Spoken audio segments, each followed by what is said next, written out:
Alright, what's up? This is figR. First I'm going to go over Boujou. I'm going to teach you how to do some match moving. And then I'm going to export the camera solve into Cinema 4D, and then we're going to create some text there.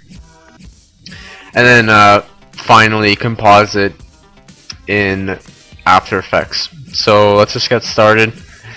So we have After Effects open. We're just going to take one of my cinematics from Finale.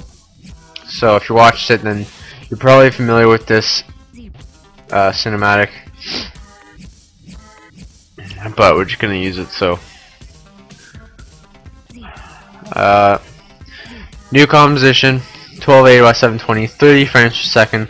Let's make it 5 seconds. Just drag the clip in there. And as you can see, this is a grenade cinematic. So okay, so yeah, that's the cinematic right there.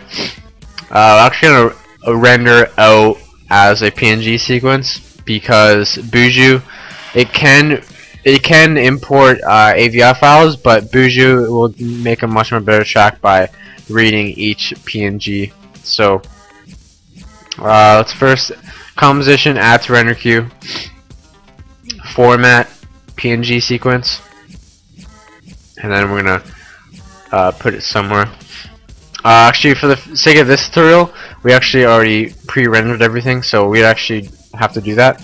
So once you're finished exporting that, you're going to go to Boujou and then import the sequence. Okay, so just apply that, and then we have to tell Boujou now the correct frame rate. So set up edit camera, frame rate is set to 30. And if you ever don't know your frame rate of your clip, you can actually just go to After Effects and it'll tell you on your project manager. So once everything's loaded up, all I have to do is just hit track features and then press start. And depending on your computer, it should take a minute around that. Alright, so it's finished now. After that, all I have to do is hit camera solve, press start, and it should take a couple seconds. Okay, so what you have now is Boujou has given you these little track points on the cinematic, so they're looking good so far. Now, if you're exporting into 3ds Max, you're gonna have to add some edit scene geometry. Quickly, I'll just go over that. You know, if you just go over one of your track points, it'll turn green, and then you go to 3D tasks, add edit scene geometry, and then add coordinate from hint, and then you simply just connect to selected and then change your type. So for example, this would be the x-axis, or yeah, and then this one would be the z-axis.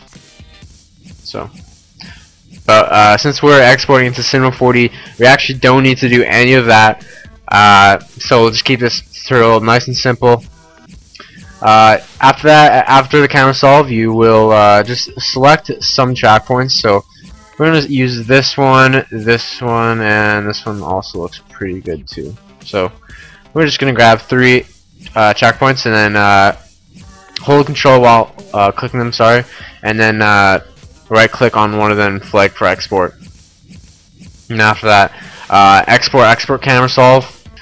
And depending on which program you're using, for example, After Effects, it'd be considered a Maya file. So Cinema 4D, C4D, export flag tracks only, and then hit save. Okay, so you just gotta import that in there. Press OK. So now we have what Cinema 4D is. We have the camera, and then we have these 3 track points that we previously flagged in Boujou. So it looks correct. It's looking good. So now, first things first, we're actually gonna add the background for it. So if we go to Object, Scene, Background, and then on the materials here, New Material, double click on the material, and on the color, I don't know, the color thing here, you're just gonna hit the texture, and then you're actually gonna import your sequence. So I believe it was called tutorial, this one. So just import that in there, press no, And then right after you import that, you're actually just going to hit this picture here and then click on the animation tab, press calculate, and then it should be correct. If it isn't, you can just change the frame rate of it, and then you simply just drag the material to the background. So now the track points will be moving with the background and it will be animated. So that's pretty much it. So now we're just going to add some text in here, MoGraph text object. Let's call it lesson. And highlight the text object, and then functions transfer, and we're going to use this one, this track point. Okay, so now it's automatically tracked into that track point. Let's just scale it down a bit and make this a bit more bolded, and horizontal spacing. Let's move that a little bit. Okay, so I think about Cinema 4D is you actually may have to manually rotate it yourself, but that's not really a big issue here. So I'm just going to rotate it just a bit, and now it looks like it is correctly tracked. So that's pretty much it. So now for lighting setup, we're just going to use Grayscale Gorilla's Light Kit Pro, and in the Light Kit Pro there will be a ring light, and this is usually what I do for my text. So you just double click on that and it'll automatically give you a ring light. So if you go back to the content browser, there's actually some default materials that we can use. So on the, just hit Cinema 4D materials and then the Dano, I believe it's pronounced that, and then you just hit the glossy and drag that to the text object. So now we're just gonna render it out.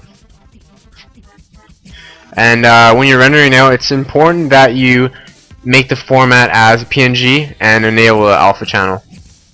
As well as, if you can, if you want to, you can also include some ambient occlusion and some global illumination.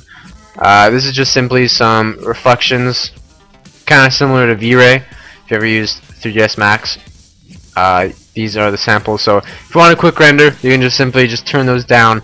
But for the sake of the lesson, we're just gonna leave them as default. So I'm gonna let this render, and actually, before you render, sorry, make sure you hide the background, so it's just the text.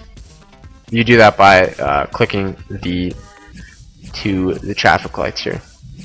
So I'm just gonna be right back, and I'm gonna edit this out and just render it. Okay, so we're just gonna import the PNG sequence from Cinema. So File, Import, File. Locate the text here. And yeah, that's pretty much it. So now it should be automatically tracked, and it's looking good. Well, it's not looking the greatest, but we're certainly going to change that. So definitely add some color correction to it. Let's just add some blur because it's a bit too sharp. So we're just going to add some color correction to the text. Alright, so we just simply desaturated it, so there's really no color to it. It's really up to you. Just experiment with the coloring of the text, and as well as the material of it. So if you want to change the color of the material, you can always just double click on the material and then mess around with the specular levels, etc. So here you have a text. I'm actually just going to add some shadow to it. So I like to add my shadows in After Effects, so I just duplicate it, duplicate the layer, and then generate a fill to it, so it's just pure black. And then add some more blur to that, and then I'll put it underneath it, and then I'll make it 3D, and then just lower the opacity of it. So yeah, that's it's looking for some pretty good shadows. The thing about it is now it's actually going to track as well, because we simply just duplicated it. So yeah, it's not looking bad now. We have shadows, and it's definitely looking more realistic. So the next part of the tutorial is we're gonna actually color correct it all. So let's just pre-comp the shadow and the text. Just call it text. Okay, so we're gonna have to actually add some aftershake to it. Well, first we should actually add some particles. So if you're ever wondering what I do with my particles, I'll show you the settings right now. Go to Simulation, CC Particle World. Take off the floor. Birth rate is set to, I believe it's set to 0.5. Some along the lines of that. Some long activity is 3. Radius is 1. Y is 1, and then Z is 2. Physics is set to fractal. Actually, you can really use any physics, but I prefer using fractal omni. Velocity is set to 0.2. Gravity is set to 0.1, negative 0.1 rather, and then particle type is set to phagosphere. Birth size 0.2, as well as the depth size, and birth color as well as the depth color is both set to white. So as you can see, there will now be some particles there. Okay. Put it beneath it. So there's a bit too many particles, so I'm just gonna lower it. So yeah, we now have some particles to it. Okay.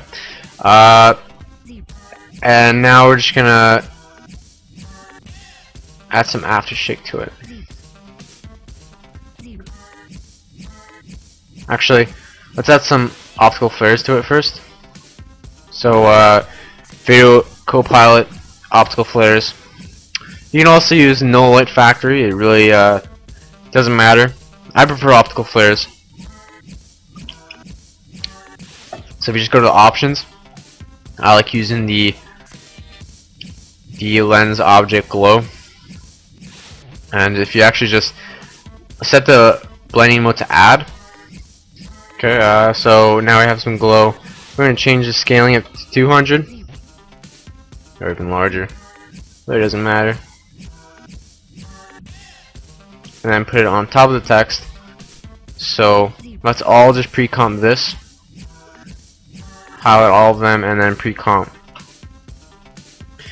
So what I like to do is for my color correcting is I like to make it the pre-comp a 3D layer, layer new, light. Create a spotlight for it. Now I'm just gonna create like a soft vignette. Kind of if you compare it, actually, definitely kind of notice the difference. Just gives it more of a cinematic feel. That's just me though. And usually for my color correcting, I will go to color correction, go to curves, and I'll just create a little contrast here. Create some tint. Set the amount to 14. And then add another curves and just mess around with the values here. So we're at the red value. We're just going to increase some highlights, and we're actually just going to lower just like that. Okay, so it's definitely looking a lot more better atmosphere to it. So I'm actually going to add some letterboxing to it. What I like to do is I like to just create 2 solids simply, and just, you know, make kind of thin rectangles, doesn't really matter what size, and then duplicate it and then put it on the other side.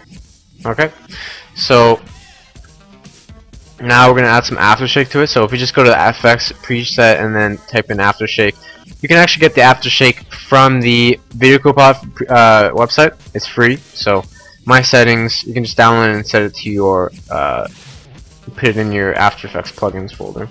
So my settings for aftershake are speed is 1, amount is set to 15, and then rotation is set to 7. You might need to scale the pre-comp just a bit, you know, because you might see some sides. It might repeat the sides just a little bit. Okay, so we're pretty much done here. Alright. Peace.